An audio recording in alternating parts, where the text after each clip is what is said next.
ಇವ್ರಿಗೂ ರೇಣುಕಾ ಸ್ವಾಮಿ ಅವ್ರು ಕಳ್ಸಿರೋ ಮೆಸೇಜ್ಗಳಿಗೆ ಏನು ವ್ಯತ್ಯಾಸ ಇಲ್ಲ. ಆಕ್ಚುಲಿ ರೇಣುಕಾ ಸ್ವಾಮಿ ಯಾರು ದರ್ಶನ್ ಫ್ಯಾನು. ಅವನ್ ಮೈಂಡ್ ಸೆಟ್ಗೂ ಇವನ್ mind set same to same.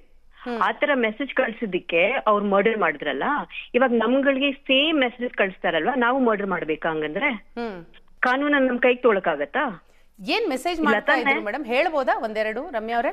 Actually ತುಂಬಾ ಅಶ್ಲೀಲವಾದ ಪದಗಳು ಯೂಸ್ ಮಾಡಿದ್ದಾರೆ, ತುಂಬಾ ಕೆಟ್ಟದಾಗಿ ಮೆಸೇಜ್ ಮಾಡ್ತಾರೆ. ಇವಾಗಲ್ಲ, ತುಂಬಾ ವರ್ಷದಿಂದ ಮಾಡ್ತಾ ಇದ್ದಾರೆ. ನನಗ್ ಮಾತ್ರ ಅಲ್ಲ, ಸುದೀಪ್ ಆಗ್ಲಿ, ಯಶ್ ಆಗ್ಲಿ, ಅವ್ರ ಹೆಂಡತಿ ಮಕ್ಳುನು ಬಿಟ್ಟಿಲ್ಲ. ಆ ಚಿಕ್ಕ ಮಕ್ಳ ಬಗ್ಗೆನೂ ಅವ್ರಷ್ಟು ಕೆಟ್ಟ ಪದಗಳು ಯೂಸ್ ಮಾಡಿದ್ದಾರೆ. ನಾನು ಆ ಪದಗಳನ್ನ ಫಸ್ಟ್ ಆಫ್ ಆಲ್ ಅದು ಅರ್ಥನೂ ನಂಗೆ ಗೊತ್ತಿಲ್ಲ, but I just know that it is really bad. ಅದನ್ನ ನಾನು ಹೇಳಕ್ಕೆ, I mean it's all there on my Instagram, ನೀವು ಓದ್ಬೋದು. But I just wanted to expose them.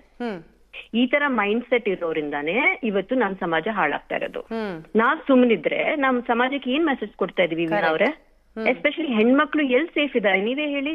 ಕೂಡ ಈ ಟೈಮ್ ನಲ್ಲಿ ಸುಮ್ನಿರೋದ್ ಸರಿಯಲ್ಲ, ಅವರು ಕೂಡ ಬುದ್ಧಿ ಹೇಳ್ಬೇಕಲ್ವಾ ಫ್ಯಾನ್ಸ್ಗೆ? ಅವ್ರ ಏನ್ ಹೇಳ್ತಾರೆ ಹೇಳಿ? These are the kind of people is encouraging. ಅವ್ರಿಗೇನ್ ಗೊತ್ತಿಲ್ವಾ ಈ ತರ ನಡೀತಾ ಇದೆ ಅಂತ? ಗೊತ್ತಿದೆ ಅಲ್ವಾ? They are encouraging these people. ಅದಕ್ಕೆ ಈ ರೀತಿ ಮೆಸೇಜ್ಗಳು ಪದೇ ಪದೇ ಪದೇ ಮಾಡೋದು. ಅಫ್ಕೋರ್ಸ್. ಏನ್ ಪವಿತ್ರ ಗೌಡ ಕಳ್ಸಿದಕ್ ಮಾತ್ರ ನೀವು ಸ್ಟ್ಯಾಂಡ್ ತಗೋತೀರಾ? ಬೇರೆ ಹೆಣ್ಮಕ್ಳು ವಾಟ್ ಇಸ್ ದಿಸ್ ನಾನ್ಸೆನ್ಸ್? ಯಾವ ತರ ಮೆಸೇಜ್ ಕಳಿಸ್ತಾ ಇದೀವಿ ನಾವು?